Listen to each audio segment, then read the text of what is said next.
Hello दोस्तों, मैं हर्षित स्वागत करता हूं आप सभी का अपने यूट्यूब चैनल मैथ्स बाय हर्षित में। तो मैं आप लोगों को बता दूं, मैं क्लास 10 सीबीएसई बोर्ड के लिए यहां पे क्लासेस लेके आया हूं, जिसमें आपने पूरा साल जो भी पढ़ा है अब लास्ट में चैप्टर वाइज मैं आपको कंप्लीट रिवीजन कराने वाला हूं, जिसमें हर एक चैप्टर को एक अच्छे से एक चैप्टर को आपको पढ़ाने वाला हूं। हर चैप्टर में पहले उस चैप्टर का इंट्रोडक्शन होगा, उस चैप्टर में क्या क्या कॉन्सेप्ट हैं और किस टाइप के नंबर ऑफ क्वेश्चन हैं उनको पहले हम डिस्कस करेंगे। उसके बाद में उस चैप्टर में जो भी क्वेश्चन हैं उनको एक एक करके डिस्कस करेंगे।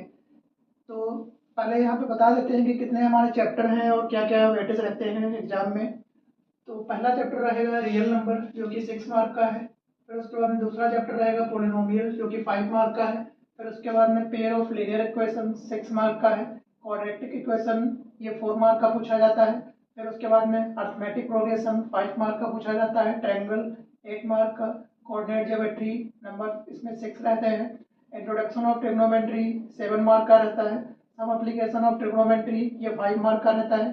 सर्कल ये इसमें सेवन सेवन नंबर का ये रहता है। फिर उसके बाद में area related to circle 5 mark. उसके बाद में सरफेस एरिया एंड वॉल्यूम है, जो कि 5 मार्क का रहता है। फिर स्टैटिक्स 6 मार्क का। प्रोबेबिलिटी 5 मार्क का। इस तरीके से टोटल हमारे जो चैप्टर है 14 है।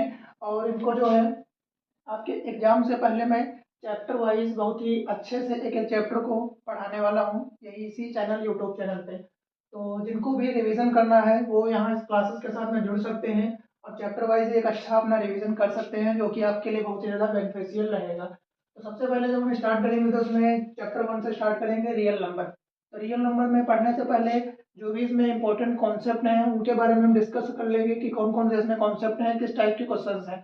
उसके बाद में इसमें जो भी क्वेश्चन रहेंगे इस चैप्टर के उन क्वेश्चंस को डिस्कस करेंगे। इसी तरीके से धीरे धीरे हम बढ़ते चले जाएंगे एक एक चैप्टर कवर करते हुए, और ये आपका जो है पूरे इसमें कंप्लीट रिवीजन करा देंगे। पढ़ने से पहले इसमें जो भी इंपॉर्टेंट टर्म है उनके बारे में पढ़ेंगे। तो पहला इसमें हमारा है प्राइम फैक्टराइजेशन मेथड।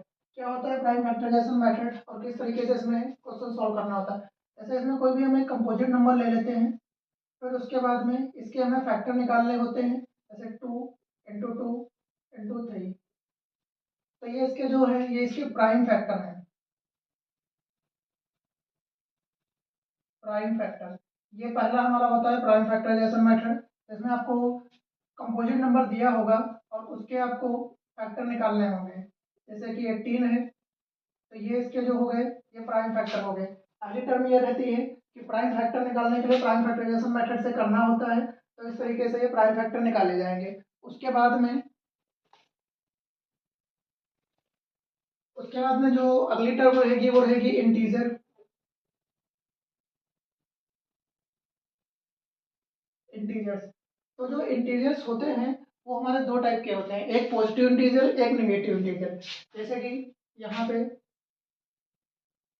1 2 3 4, और इधर जो होते हैं -1 -2 -3 -4। तो जो इंटीजर होते हैं वो दो टाइप के होते हैं, एक तो आपके पॉजिटिव इंटीजर होते हैं और दूसरे जो होते हैं वो नेगेटिव इंटीजर होते हैं। ये दूसरी टर्म हो गई इसमें इंटीजर्स के बारे में। फिर उसके बाद में इंटीजर्स के बाद में जो अगला आता है कंपोजिट नंबर।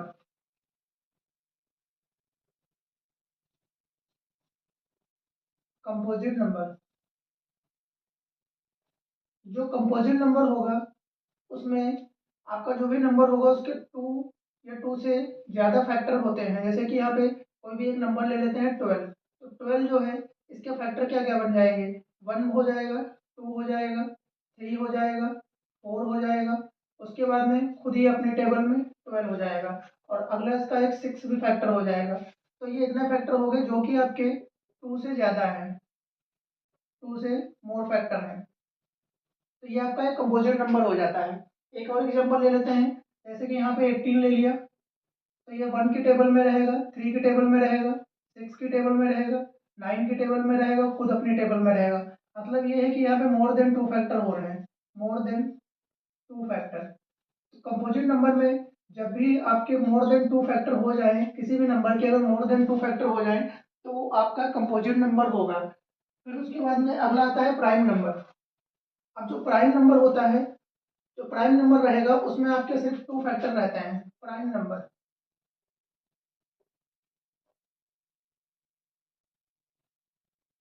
प्राइम नंबर में सिर्फ दो फैक्टर रहते हैं, जैसे कि यहाँ पे 3 ले लिया, तो जो 3 है ये खुद एक 1 के टेबल में आता है और 3 के टेबल में आता है, मतलब इसके जो फैक्टर होंगे सिर्फ 2 फैक्टर होंगे।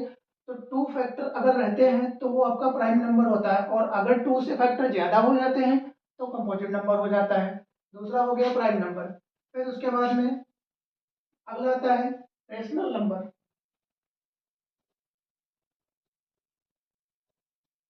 रेशनल नंबर, अब जो रेशनल नंबर होता है इसमें पहली बात तो ये पी अपॉन क्यू की फॉर्म में रहता है, पी अपॉन क्यू। और ये जो पी अपॉन क्यू होते हैं आपके इंटीजर रहते हैं, इंटीजर्स। इसका अगर एग्जांपल देखें तो जैसे कि यहाँ पे ले लिया 5/7, तो 5 और 7 दोनों इंटीजर है, ये भी इंटीजर है, ये भी इंटीजर है, तो ये एक जो है रेशनल नंबर हो गया। ये रेशनल नंबर की पहचान होती है, आइडेंटिटी होती है।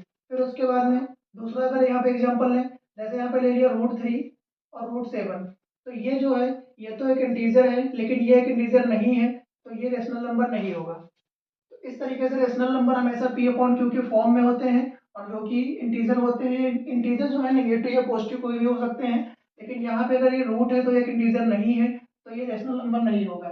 फिर उसके बाद में अगला आता है इरेशनल नंबर।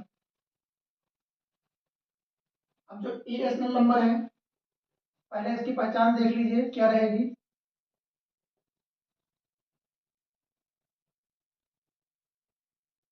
इरेशनल नंबर, तो जो इरेशनल नंबर होता है आपके इसमें जो रूट वाले हो गए, जैसे √3 हो गया, √5 हो गया, √7 हो गया।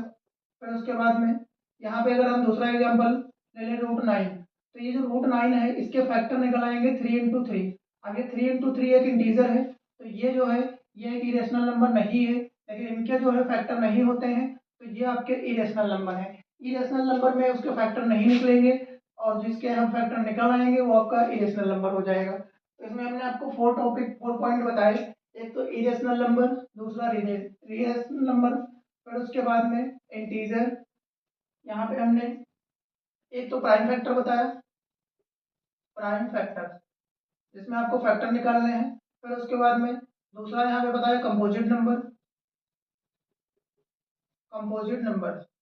कंपोजिट नंबर के बाद में फिर अगला बताया prime number, prime number. Prime number के बाद में दूसरा जो है रेशनल नंबर,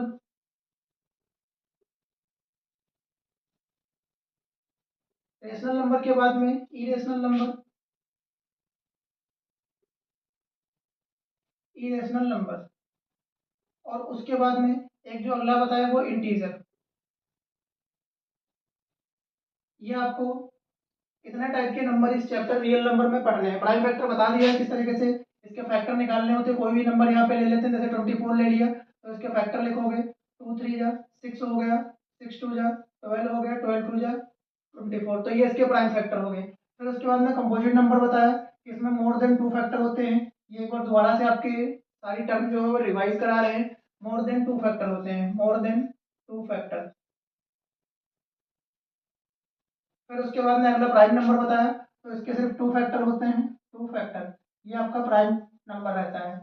उसके बाद में रेशनल नंबर बताया, ये पी अपॉन क्यू के फॉर्म में रहता है, जहाँ पे ये दोनों इंटीजर होते हैं।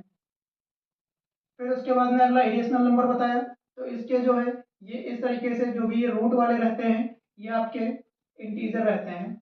उसके बाद में यहाँ पे इंटीजर बताया, तो इंटीजर जो है प्लस के भी हो सकते हैं, और इंटीजर जो है वो माइनस के भी हो सकते हैं। ये इंटीजर हो गए। ये इतने यहाँ पे पॉइंट बताए हैं। अब उसके बाद में यहाँ से हम मूव करेंगे एक्सरसाइज पे, और एक्सरसाइज 1.1 से स्टार्ट करेंगे। उसके बाद में